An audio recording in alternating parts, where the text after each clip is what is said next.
Hello everyone, मैं नीता तिवारी आप सभी का स्वागत करती हूँ आपके अपने स्मार्ट लर्निंग के प्लेटफॉर्म पे। तो बच्चों, जैसा कि आप सभी जानते हैं कि हम लोग मुगल साम्राज्य पढ़ रहे हैं और उसमें हम लोग अकबर के बारे में पढ़ रहे हैं ना।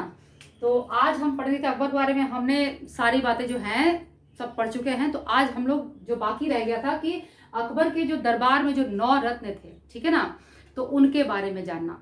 तो अकबर के दरबार में 9 प्रसिद्ध विद्वान थे, ठीक है ना, जिनको कि 9 रत्न कहा जाता है, ठीक है ना। तो आइए हम उनके बारे में देखते हैं, उनको समझते हैं कि कौन कौन थे वो 9 रत्न, अकबर के दरबार में रहने वाले 9 रत्न कौन कौन से थे। ठीक है, तो चलिए शुरू करते हैं। सबसे पहले देखिए मुल्ला दो प्याजा, ठीक है। पहला यहाँ जो मैंने नाम लिखा है वो है मुल्ला दो प्याजा, ठीक है। तो वे कोई खाने वाली चीज नहीं है, ठीक है ना। ये अकबर के दरबार में रहने वाले 9 रत्नों में से एक हैं, ठीक है।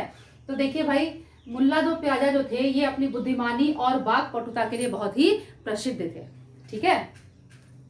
मुल्ला दो प्याजा जो थे ये अपनी बुद्धिमानी और वाक पटुता के लिए बहुत ही प्रसिद्ध थे। अब इनका जो नाम है मुल्ला दो प्याजा, तो इनका नाम ये कैसे पड़ा?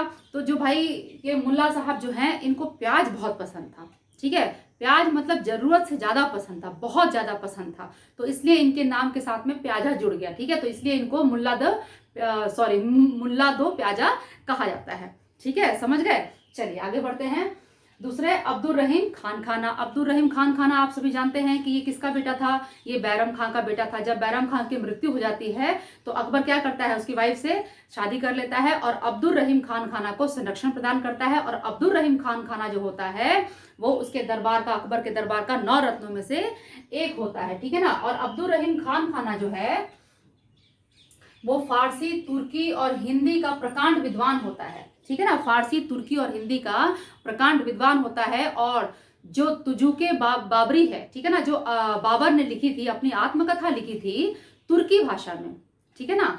तुर्की भाषा में बाबर ने अपनी आत्मकथा लिखी थी तुजुके बाबरी। तो उसका उसने क्या किया था, अब्दुल रहीम खान खाना ने फारसी में अनुवाद कर दिया था, ठीक है।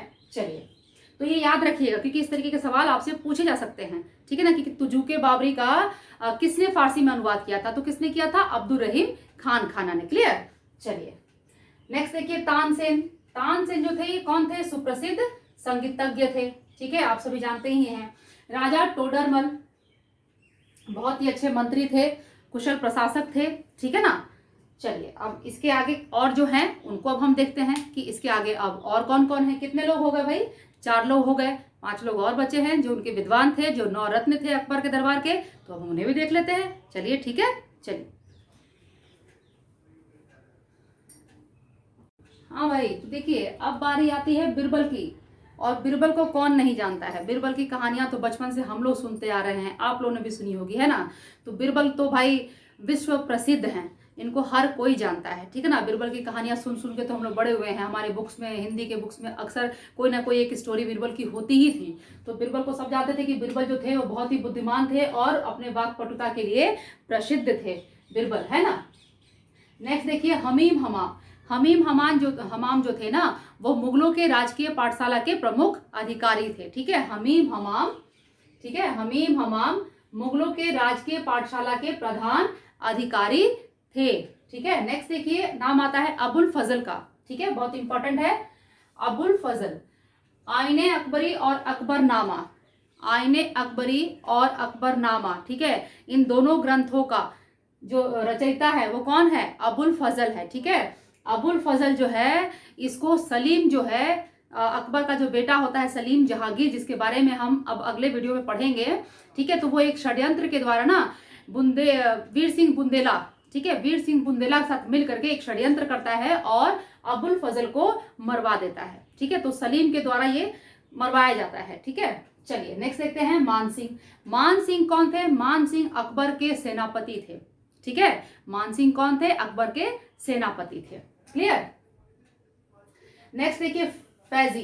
फैजी कौन थे? बहुत ही प्रसिद्ध साहित्यकार थे और इन्होंने लीलावती का फारसी में अनुवाद किया था, ठीक है। जो फैजी थे इन्होंने लीलावती का फारसी में अनुवाद किया था। तो ये चीजें जो हैं ये आपको याद रखनी है, ठीक है। और एक इसमें है कि फैजी और अबुल फजल ये दोनों भाई हैं, ठीक है ना, भाई थे मतलब। फैजी और अबुल फजल, ये दोनों कौन थे? ये भाई थे। तो इस तरीके का सवाल एक बार पूछा जा चुका है। अब मुझे याद नहीं है कि कौन से एग्जाम में पूछा गया था, केवीएस में पूछा गया था या एनवीएस में पूछा गया था। मैंने देखा है क्वेश्चन पेपर, बट मुझे क्लियर नहीं है, लेकिन ये पूछा गया है, मुझे इतना याद है, ठीक है, कि ये ऐसा पूछा गया था कि अकबर के दरबार में रहने वाले कौन दो भाई हैं, ठीक है, जो दो भाई हैं आपस में, तो कौन कौन है? अबुल फजल और फैजी, ठीक है। तो ये आप याद रखिएगा कि अबुल फजल और फैजी जो हैं ये दोनों भाई हैं, ठीक है। तो ये हमारे हो गए अकबर के दरबार में रहने वाले 9 रत्न, जो कि बहुत ही प्रसिद्ध विद्वान थे, जिन्हें कि 9 रत्न कहा जाता था। तो इसी के साथ हमारा जो अकबर का चैप्टर है वो भी अब यहाँ पर होता है खत्म, ठीक है। अब नेक्स्ट चैप्टर में हम किसको खोलेंगे? जहांगीर को, ठीक है। अब हम जहांगीर के बारे में देखेंगे, उसकी स्टोरी को समझेंगे, उसकी क्या कहानी है उसके बारे में हम अब नेक्स्ट वीडियो में देखेंगे, ठीक है। तो आज के लिए बस इतना ही। अब आप क्या करेंगे, बहुत ही शॉर्ट वीडियो है, ठीक है ना, तो क्योंकि ऑलरेडी सब कुछ मैंने आपको बता दिया था, ये एक रह गया था, तो फिर मुझे याद आया कि नहीं ये इंपॉर्टेंट है और ये रह गया है, इसलिए मैंने आज ये वीडियो बनाया आपके लिए। तो इसे अब आप देखिए, देखने के बाद आपको पसंद आ जाए तो वीडियो को लाइक कर दीजिए। मेरे चैनल को अगर अभी तक आपने सब्सक्राइब नहीं किया है तो प्लीज़ मेरे चैनल को सब्सक्राइब कर लीजिए।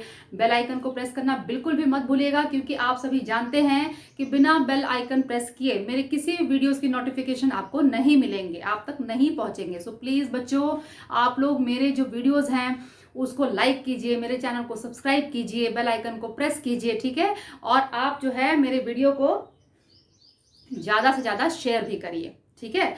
आप मुझे कमेंट भी करिए बच्चों, प्लीज़ आप लोग मुझे कमेंट किया कीजिए, मैं आपके कमेंट का हमेशा वेट करती हूँ, आप लोग कमेंट ही नहीं करते हैं।